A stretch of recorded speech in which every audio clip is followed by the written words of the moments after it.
In digital Marathi, जनतेच्या हक्काचं व्यासपीठ। विठ्ठलवाडी पोलीस ठाण्यात आज सकाळी एक अंगावर शहारे आणणारी घटना घडली आहे, जिथे नशेच्या आहारी गेलेल्या एका व्यक्तीने पोलीस ठाण्यातच महिला पोलीस कर्मचाऱ्यावर अचानक ब्लेडने हल्ला केला।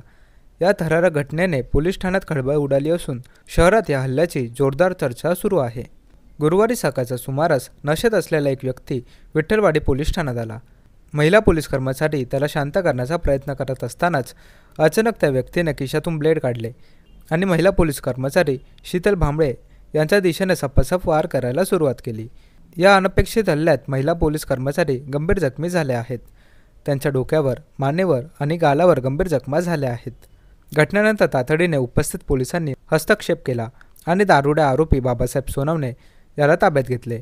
जखमी महिला पोलिसाला तात्काळ उल्हासनगरच्या शासकीय रुग्णालयात दाखल करण्यात आले असून त्याची प्रकृती स्थिर असल्याचे डॉक्टरांनी सांगितले।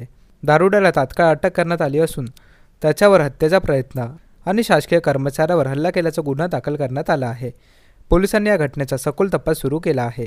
आरोपीवर कडक कारवाई होण्याची अपेक्षा व्यक्त केली जात आहे। या घटनेमुळे पोलीस ठाण्यात महिला कर्मचाऱ्यांच्या सुरक्षिततेबाबत प्रश्नचिन्ह निर्माण झाले आहे। विठ्ठलवाडी पोलीस ठाण्यातील या घटनेने केवळ पोलीस विभागातच नव्हे तर संपूर्ण शहरात संतापाची लाट उसळली आहे।